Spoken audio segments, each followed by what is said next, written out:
नमस्कार दोस्तों, इस वीडियो में आप देखेंगे रेलवे एनटीपीसी के 6 जून के फर्स्ट शिफ्ट में पूछे गए जीके जीएस के प्रश्नों को। देखिए क्या क्या प्रश्न पूछे गए थे।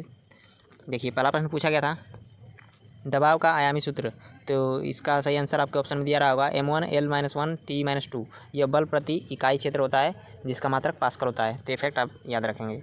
देखिए अगला प्रश्न क्या है। अगला प्रश्न पूछा था 2011 की जनगणना के अनुसार किस राज्य की अनुसूचित जनजाति का लिंगानुपात सबसे ज़्यादा है। तो ये अरुणाचल प्रदेश की है और यहाँ की जनजातियों में महिलाओं की संख्या पुरुषों की तुलना में अधिक पाई गई है।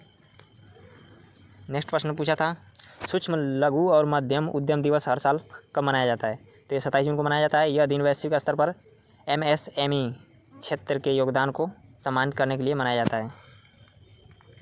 अगला प्रश्न पूछा था असम केसरी के नाम से किसे जाना जाता है। तो अमृत लाल नागर को जाना जाता है। उन्हें सामाजिक और राजनीतिक योगदान के लिए यह उपाधि दी गई है।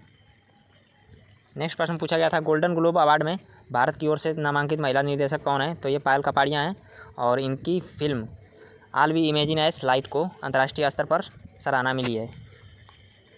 देखिए अगला प्रश्न पूछा गया था संविधान से 101वां संविधान संशोधन किससे संबंध में है, किस संबंध में है। तो यह वस्तु एवं सेवा कर यानी GST से संबंध में है और इसके तहत भारत में एकल प्रणाली लागू की गई जिससे कराधान सरल हुआ। देखिए अगला प्रश्न पूछा गया था 86वां संविधान संशोधन किससे संबंध में है, किससे संबंधित है। तो ये अनिवार्य शिक्षा से संबंधित है और इससे 6 से 14 वर्ष के बच्चों को शिक्षा का मौलिक अधिकार प्रदान किया गया है इस संविधान संशोधन के अंतर्गत 86वां संविधान संशोधन। तो देखिए दोस्तों संशोधन से ज़्यादा प्रश्न पूछे रहे हैं तो आप संशोधन देख के जाइएगा। देखिए अगला प्रश्न क्या पूछा गया है हाइपरलिंक प्रविष्ट करने का डायलॉग बॉक्स खोलने के लिए किस शॉर्टकट कुंजी का उपयोग किया जाता है। तो Ctrl+K का उपयोग किया जाता है। इस शॉर्टकट की का उपयोग वर्ड एवं एक्सेल में लिंक जोड़ने हेतु किया जाता है। देखिए एक और प्रश्न पूछा गया था नीलगिरी पर्वत में कौन कौन से राज्य लगे हुए हैं। तो ये तमिलनाडु, केरल और कर्नाटक ये राज्य लगे हुए हैं नीलगिरी पर्वत से और यह पर्वतीय क्षेत्र 3 राज्यों की सीमाओं पर स्थित है। देखिए अगला प्रश्न पूछा गया था संगम साहित्य में अगम किस संबंध में है। तो यह धर्म और दर्शन के संबंध में है और इसमें मुख्यतः जैन और बौद्ध विचारों पर आधारित ग्रंथों को सम्मिलित किया गया है। और देखिए अगला प्रश्न पूछा गया था वित्त वर्ष 2029 तक कितना GDP रहने का अनुमान लगाया गया है। तो ये लगभग $7 ट्रिलियन रहने का अनुमान लगाया गया है और भारत की अर्थव्यवस्था तेजी से बढ़ रही है और लक्ष्य 5 से 7 ट्रिलियन डॉलर तक का है। और देखिए एक और प्रश्न पूछा गया था 2011 की जनगणना से। तो 2011 की जनगणना के अनुसार सबसे अधिक नगरीकृत वाला राज्य कौन सा है। तो ये तमिलनाडु है और यहाँ शहरी आबादी का प्रतिशत सबसे अधिक है, लगभग 48.4% दर्ज किया गया है। देखिए अगला प्रश्न पूछा गया था किस अधिनियम से विदेश सेवा में भर्ती होकर सेवा देनी पड़ी थी। भारतीय सिविल सेवा अधिनियम में हुआ था यह और इसके अंतर्गत थी भारतीय विदेश सेवा IFS की नींव रखी गई।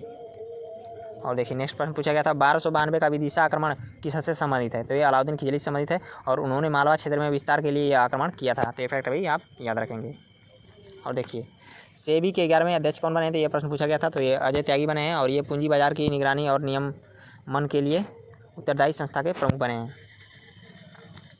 प्रश्न पूछा गया था 2025 में COP16 की अध्यक्षता करने वाला देश कौन सा है। तो ये ब्राज़ील है और यह सम्मेलन जलवायु परिवर्तन के मुद्दों पर वैश्विक चर्चा का मंच है। और देखिए अगला प्रश्न पूछा गया था खाने का भोजन वायुरोधी डिब्बों में क्यों रखते हैं। तो आपको ऑप्शन में रहा होगा ताकि ऑक्सीजन और नमी से खाद्य खराब ना हो या यह भोजन की ताजगी बनाए रखता है और बैक्टीरिया से बचाता है। इस हिसाब से कुछ दिया रहा होगा। और देखिए अगला प्रश्न क्या पूछा गया था भोलेनाथ सिंह किस विद्रोह से संबंधित है। ये प्रश्न दोस्तों रिपीटेड है तो आप लोग पीछे के एनालिसिस जो लोग देख रहे होंगे उनको पता होगा। देखिए यह विद्रोह संथाल विद्रोह है और इनका संबंध और उन्होंने इस आदिवासी आंदोलन में सक्रिय नेतृत्व किया था। अगला प्रश्न पूछा गया था कंप्यूटर से कौन सा कमांड कंप्यूटर में बिना मूल डाटा को खोए उसकी प्रतिलिपि बनाता है। तो कॉपी होता है यानी कि Ctrl+C इसका शॉर्टकट की होता है और यह मूल डेटा को सुरक्षित रखते हुए उसे क्लिपबोर्ड में कॉपी करता है। अगला प्रश्न पूछा था सृजनम का उद्घाटन किसने किया। तो भारत के राष्ट्रपति ने किया है और यह कला संस्कृति या नवाचार से संबंधित प्रमुख मंच का उद्घाटन था। तो ये फ्रेंड्स आज के जीके जिसके प्रश्न। चलिए मिलते हैं अगली सीट में अगली एनालिसिस के साथ। अगर आप चैनल पर हैं तो प्लीज़ चैनल को सब्सक्राइब करें और वीडियो को लाइक अवश्य करें। धन्यवाद।